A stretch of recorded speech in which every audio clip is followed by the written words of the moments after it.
That night in the dressing room corridor, someone whispered a question to Ace Frehley, and his blue Les Paul slowly descended to the floor, and nobody knew what to say. The venue was somewhere in the Midwest. 1978, mid-tour. Another city, another backstage, another concrete corridor with flickering fluorescent lights and the smell of old cigarettes and new amplifiers. The kind of place Kiss had played 1,000 times, big enough to matter, small enough to still feel the walls closing in. Ace Frehley stood in that corridor 20 minutes before showtime, fully suited in his Space Ace costume, the silver star painted over his right eye, the black details sharp against white grease paint. His blue Gibson Les Paul hung from his shoulder, fingers absently checking the tuning even though the guitar tech had done it 3 times already. It was habit. Ritual. The thing you do before you become someone else on stage. A stagehand walked past. Young kid, maybe 19, carrying cables. He slowed as he passed Ace, like he wanted to say something but wasn't sure if he should. Ace had seen that look before, the hesitation of someone who thinks they know you but isn't certain the person under the makeup wants to be known. The kid stopped a few feet away. Turned back. "Mr. Frehley?" His voice was quiet, almost apologetic. Ace looked up. Didn't say anything. Just waited. The stagehand took a step closer. Lowered his voice to barely above a whisper, like the question was too dangerous to speak at normal volume. "Can you actually play? Or is it all the makeup?" Time stopped. Ace's fingers went still on the fretboard. His entire body seemed to freeze mid-motion, like someone had hit pause on a film reel. The guitar, that heavy blue Les Paul that had been through 100 cities, 1,000 shows, began to descend slowly from his hands. Not dropped. Not thrown. Just lowered.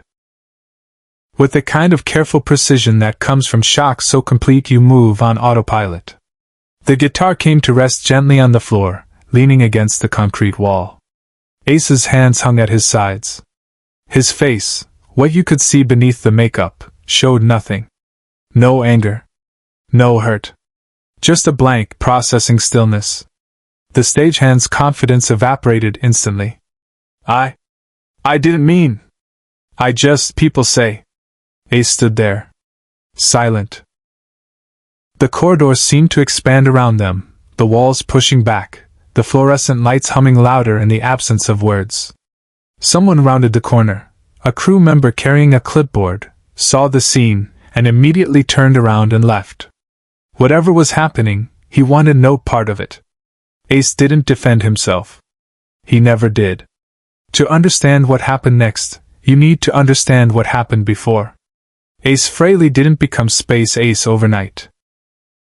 Long before the makeup, before the rockets and the smoking guitar and the arena crowds, he was Paul Daniel Frehley from the Bronx. A kid who couldn't sit still in school but could make a guitar speak languages that had no words. He'd learned to play in apartments where the walls were thin and the neighbors complained. He'd played in bands nobody remembers, in bars where the PA system was held together with electrical tape and hope. He'd worked as a cab driver, as a furniture mover, as anything that paid enough to buy strings and keep his amplifier running. He wasn't the best player in New York. He knew that. There were session guys who could read charts he'd never seen, jazz players who understood theory he'd never studied, classical guitarists whose technical precision made his blues-based approach look crude by comparison. But Ace had something else. Something harder to define. When he played, the guitar didn't sound like an instrument being operated, it sounded like a living thing speaking its own truth. Messy sometimes. Rough around the edges. But undeniably, unmistakably real. In 1972, he answered an ad in Rolling Stone. "Guitarist wanted for new band. Must be willing to commit fully." He showed up to the audition with his blue Les Paul and no expectations. Gene Simmons and Paul Stanley were there. They'd been auditioning guitarists for weeks, looking for someone who could handle the technical demands of what they were planning while also having the personality to wear makeup and play a character. Most guys came in and played perfectly. Technically flawless. Soulless. Ace plugged in, turned his amp up louder than he probably should have, and played. Not a prepared piece. Not a showcase of technique. Just played. Loose, fluid, dangerous, like the guitar might explode or might transcend, and nobody, including Ace, was entirely sure which. Jean and Paul looked at each other. That look musicians share when they found it. "Can you wear makeup?" Paul asked. "Can I keep playing like this?" Ace replied. "That's the whole point," Jean said. They created Space Ace together, the character, the persona, the image. Silver and black costume. Star over the eye. The spaceman from another world who communicated through his guitar because words were insufficient. It worked. Beyond anyone's expectations, it worked. Kiss became massive. Stadium tours. Millions of records. The makeup became iconic. Space Ace became a cultural phenomenon. But something else happened too. Something nobody anticipated. People started assuming the character was a gimmick covering for lack of talent. That the makeup and pyrotechnics and spectacle existed because the music underneath couldn't stand on its own. That Ace Frehley was a showman first and a guitarist second, if at all. Critics wrote it. Other musicians implied it. Even some fans wondered, how much of Space Ace is real playing, and how much is studio magic and theatrical smoke? Ace never responded. Never defended. Never issued statements, or did interviews explaining his musical credentials or listing the hours he'd spent practicing or proving his worth. He just played. Night after night. City after city. Let the guitar speak for him because that was the only language that mattered. But the question followed him. Whispered in backstage corridors. Implied in magazine reviews. Hidden in the compliments people gave. "Great show, the production is amazing." Instead of, "Great playing." The question that 19-year-old stagehand just asked wasn't new. It was the question Ace had been hearing, explicitly or implicitly, for 6 years. Can you actually play? Or is it all the makeup? Subscribe and leave a comment, because some moments only make sense when we remember them together. The corridor was still silent. The stagehand looked like he wanted to disappear into the concrete walls. Ace stood there, his blue Les Paul leaning against the wall, his hands empty, his face unreadable beneath the grease paint.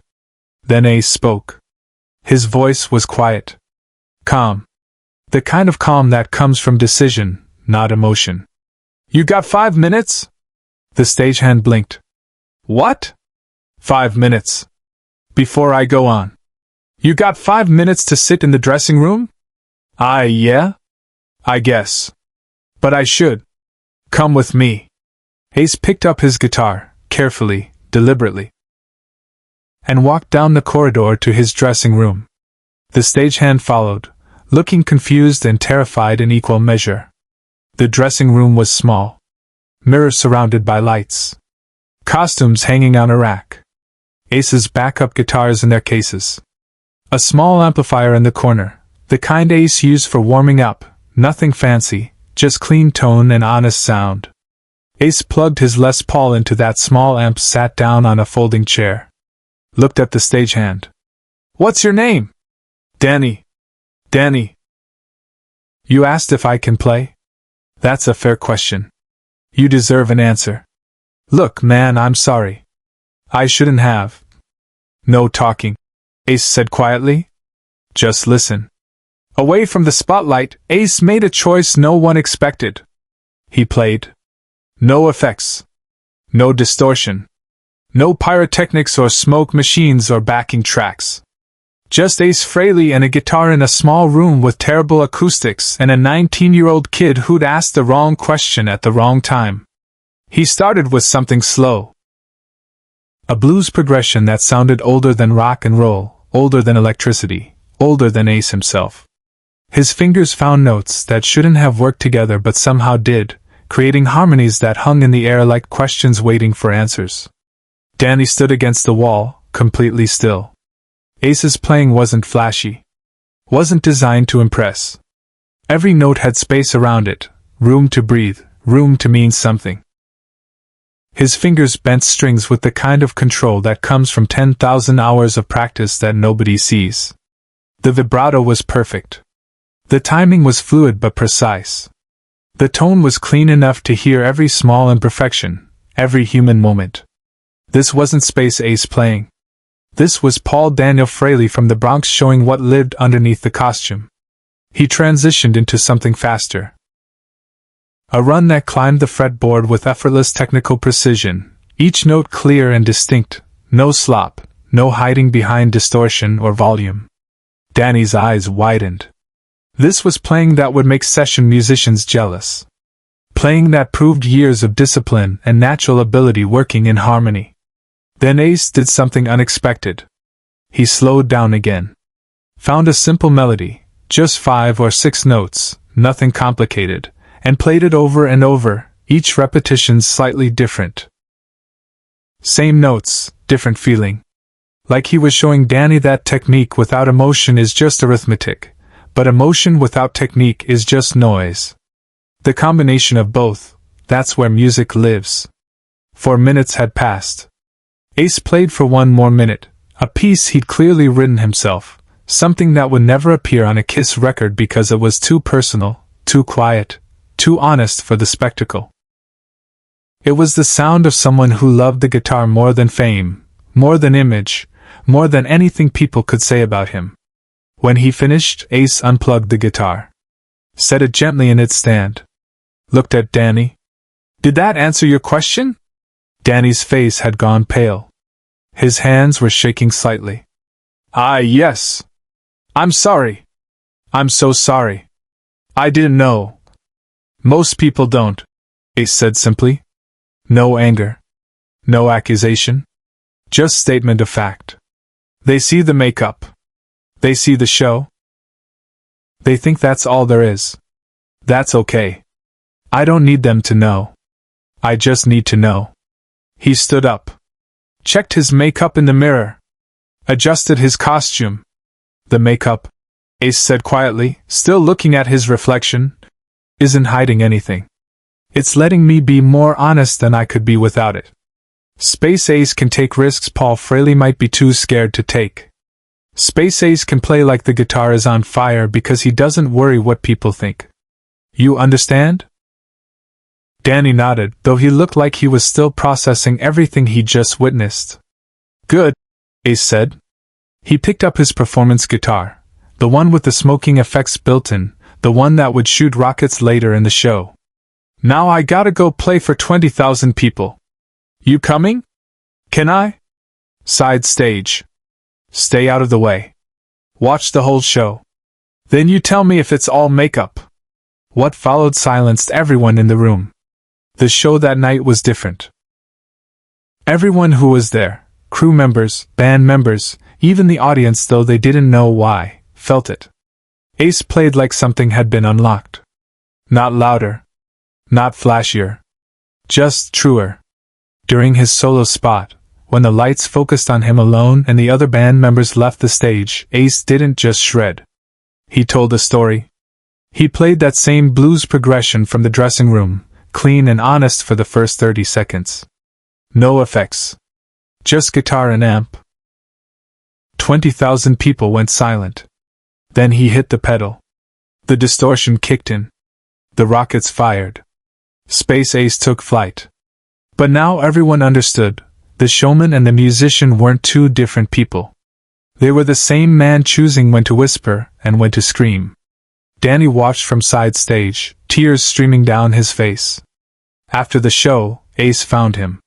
Handed him a guitar pick. "Keep asking questions," Ace said quietly.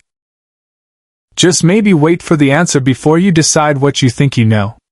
Share and subscribe. Some stories deserve to be remembered.